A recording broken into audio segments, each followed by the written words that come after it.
Hello students, welcome into my पोलवाल class. बच्चे कैसे हैं आप? अच्छे होंगे।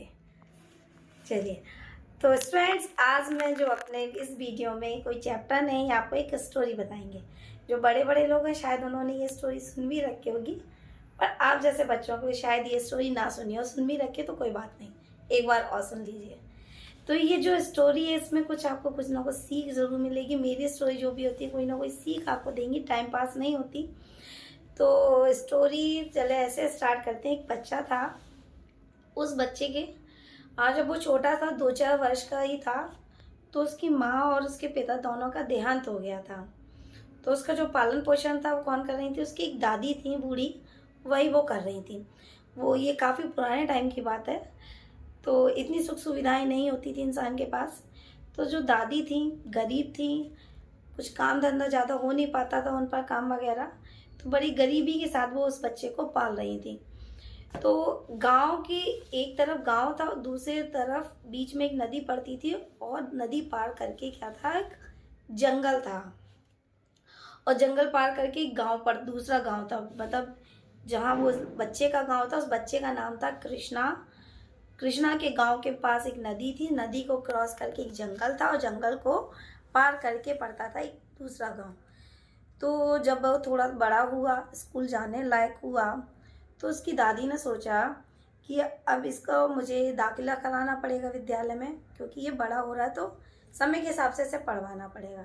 तो उनके गांव में आसपास कोई स्कूल नहीं था, तो स्कूल अगर बच्चे को उसमें भेजना था उसकी दादी को, तो वो काफ़ी दूर पड़ा, मतलब बीच में नदी थी फिर जंगल था, तो जंगल क्रॉस करके उसे जाना था। तो दादी जैसे तैसे हिम्मत करके उस बच्चे का दाखिला करवाया। अब जब उसके दाखिला कराने के बाद जब उसके स्कूल जाने का समय आया, तो दादी ने कहा कि बेटा तू स्कूल जाएगा, पर तुझे हिम्मत चाहिए पड़ेगी, बड़ी हिम्मत के साथ जाना पड़ेगा। तो उसने कहा दादी मैं हिम्मत के साथ तो जाऊंगा, पर इतना बड़ा जंगल और नदी कैसे पार करूंगा, क्योंकि नदी बहुत बड़ी है, वो मैं कैसे पार कर पाऊंगा। क्योंकि नदी के लिए तो एक केवट, वो मतलब जो नाविक होता है वो जान पहचान के थे, तो उन्होंने कहा था वो करा देंगे। तो नाविक जो थे वो नदी उसे पार कराते थे, तो पर उसके बाद जो घना जंगल था, दादी को उसकी को यही चिंता होती थी ये जंगल पार कैसे करेगा। तो बालक कहता चलिए माँ दादी माँ मैं कर लूँगा, अब मेरी चिंता ना करिए, कोई ना कोई मुझे मिल जाएगा। तो उसकी दादी कहती है कोई ना कोई नहीं मिलेगा, तेरा एक बड़ा भाई है वो तेरा साथ जरूर देगा। तो कहता दादी मेरा कोई बड़ा भाई भी है? कि हाँ तेरा एक बड़ा भाई है जो मैंने तुझे कभी बताया नहीं है, वो तुझे दूर से देखता रहता है बस। तो कहता अच्छा मेरा बड़ा भाई कैसा है देखने में? कि देखने में वो ऐसा है, मतलब वो बांसुरी बजाता है, बहुत सारी गायें हैं उसके पास, और 10-12 साल का है मतलब, और मतलब उसका नाम गोपाल है। ऐसे करके उसकी दादी ने कुछ चीज़ें बताई। तो उसे लगा अच्छा तो मेरा भाई मेरे साथ क्यों नहीं रहता? कि नहीं तेरा भाई तेरे साथ रहता, तुझे जब ज़रूरत होगी तो तुम्हारा जो भाई है वो तुम्हारी मदद के लिए ज़रूर आएगा। कि अच्छा, कि ठीक है। वो चल देता है, जब अगले दिन वो विद्यालय को जाता है तो वो चल देता। अब नदी पार करने के बाद जब वो जंगल में जाता है तो जंगल में उसे थोड़ा डर लगने लगता है रास्ते में। तो वो अपने भाई को अरे मेरे बड़े भैया आप कहाँ हैं, मुझे आपकी ज़रूरत है, मतलब अपने बड़े भाई को याद करने लगता है गोपाल नाम लेके। गोपाल भैया आप कहाँ हो, जल्दी आ जाओ, मुझे डर लग रहा है, बहुत डर लग रहा है, इस तरीके से बुलाता है। जो भगवान थे, अब ये गोपाल कोई और थोड़ी था, ये उसकी दादी ने जो बताया था, ये कौन थे? कृष्ण भगवान को बताया था। तो जो गोपाल होते हैं, और ये बोला ही जाता है कि जो बच्चों की बात बहुत जल्दी सुनते हैं, तो जो गोपाल थे बड़े भाई जो कृष्ण भगवान यानी कि, तो वो जैसे उसकी दादी ने जो छवि भगवान की बताई थी उस छवि में ही वो अपना रूप धारण करके वहाँ उस जंगल में आते। दूर से एक 10-12 साल के लड़के के रूप में आते हैं, और हाथ में क्या होती है, बांसुरी होते हैं। तो वो जो कृष्णा था वो उस लड़के को देखकर समझ आ रही ये तो मेरे गोपाल भैया है। तो उसके पास जाता कहते आप मेरे भैया हो? कि हाँ मैं तुम्हारा भाई हूँ। तो कहता अरे भैया आप मुझे मिल गए, दादी ने बताया था आप मेरी ज़रूर मदद करोगे। कि हाँ मैं तुम्हारी मदद के लिए ही आया हूँ। तो अच्छा कहते भैया ठीक है अभी आप मुझे छोड़ दो, और जब मेरा छुट्टी का समय होगा तो आप मुझे शाम को ले भी जाना। तो कहता ठीक है। तो अभी तुम पढ़ाई करने जाते हो। उसका जो भाई होता है गोपाल, यानी कि जो भगवान कृष्ण होते हैं, तो उसे गांव मतलब जंगल क्रॉस करा के गांव तक छोड़ देते हैं और वो पढ़ने लगता है। जब पढ़ने लगता है, शाम होती है, छुट्टी का समय होता है, जब वो फिर जंगल की तरफ आता है तो देखता है पहले से ही कृष्ण वहाँ पे खड़े हुए थे अपने ग्वालों के साथ और कुछ गायों के साथ वहाँ खड़े हुए थे। तो ऐसे करके वापस फिर उसके घर पहुँच जा देते हैं उसके। तो ये प्रक्रिया कुछ दिन तक चलती रहती है। फिर एक दिन क्या होता है कि जो विद्यालय के मास्टर जी होते हैं, सर गुरु जो पढ़ाते हैं, उनका जन्मदिन होता है। जब उनका जन्मदिन होता है तो विद्यालय का हर स्टूडेंट, विद्यार्थी उन्हें कुछ ना कुछ उपहार के तौर पे, जिस पे जैसी सुविधा थी उस अनुसार उसने अपने अनुसार सबने बच्चों ने अपने गुरुजी को कुछ ना कुछ उपहार देने के लिए सोच रखा था। अब जब ये चीज़ कृष्णा देखता है कि आज मेरे गुरुजी का जन्मदिन है, तो सब उपहार दे रहे हैं, मुझे भी कुछ ना कुछ देना चाहिए। तो वो अपनी दादी के पास जाता है कि सभी लोग देना है, मुझे भी कुछ ना कुछ उपहार देना है।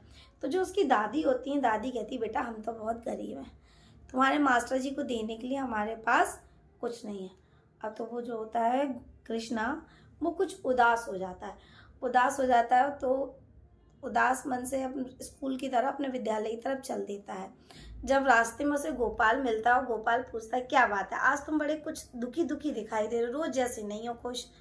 तो वो उसने पूरी अपनी घटना बताता है कि आज मेरे विद्यालय में गुरुजी का जन्मदिन है और सब बच्चे कुछ ना कुछ दे रहे हैं, लेकिन मेरे पास उनको देने के लिए कुछ नहीं है।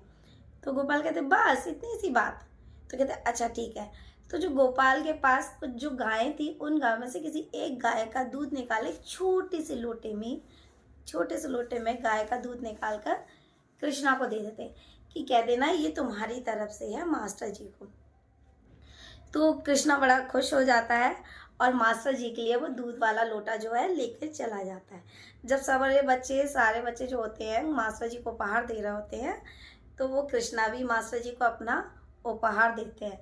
अच्छा, जब उपहार जो मिलता है ये दूध का, तो जो मास्टर जी की वाइफ थी, पत्नी, तो वो उस लोटे को उठा के संभाल के रख देती हैं। छोटा सा लोटा होता है, ज़्यादा दूध होता नहीं उसमें, तो वो संभाल कर एक तरफ कोने में उठा कर रख देती हैं। अब कुछ बच्चों में ही होता है ना कि हमने जो गिफ्ट दिया है या उपहार दिया है, तो जिसे हमने दिया है उसे कैसा लगा, ये जानने की इच्छा बहुत होती है। उसके वो यूज़ में आई नहीं आई, उसको अच्छी लगी बुरी। तो जो कृष्णा था उसके मन में ये उत्सुकता बहुत जाग रही थी, बेचैन कर रही थी कि मैंने जो दूध दिया है मास्टर जी को पसंद आया नहीं आया, उन्होंने काम में लिया नहीं लिया। तो बार बार जो गुरुजी की वाइफ थी उनसे वो बार बार पूछ रहा था कि आपने वो दूध काम में ले लिया, आपने उस दूध का क्या किया, उस दूध का कुछ बनाया, उससे आपने क्या नहीं बनाया, मतलब किस काम में लिए। इस तरीके से वो बार बार उनसे प्रश्न कर रहा था। अब जब वो उनसे प्रश्न कर रहा था तो जो मास्टर जी की वाइफ थी वो थोड़े बोलते हैं ना इरिटेट हो गई, गुस्से में आ गई कि बार बार परेशान। तो वहीं वो खीर बना रही थी मास्टर जी के जन्मदिन के उपलक्ष्य में। तो जन्मदिन की उस खीर बन रही थी, तो उसी पतीले में, उसी भगोने में वो दूध को पलटने लगी। अब जब वो दूध को, वो छोटा लोटा था, दूध को जो पलट रही थी, बट वो जो लोटा था वो लोटा खाली ही नहीं हो रहा था। दूध उसमें खीर में भगोने में पलटा जैसे ही उन्होंने उस पतीले में, तो वो खीर वाला जो भगोना था वो भी भर गया, बट उस लोटे का दूध खाली नहीं हुआ। फिर घर में 2-4 बड़े बड़े जो डब्बे थे उनको भरा गया, तब भी दूध मतलब जो था वो ख़त्म होने में ही नहीं आ रहा था। फिर तो आस पास से जितने वो भगोने, बर्तन, टंकी, जो भी बर्तन मंगा सकते थे उन्होंने सब अरेंज किए पर वो छोटा सा जो बर्तन देखने में था, लोटा, वो ख़त्म होने में नहीं आ रहा था।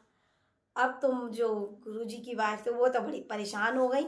तो पता नहीं ये लड़के ने क्या किया है।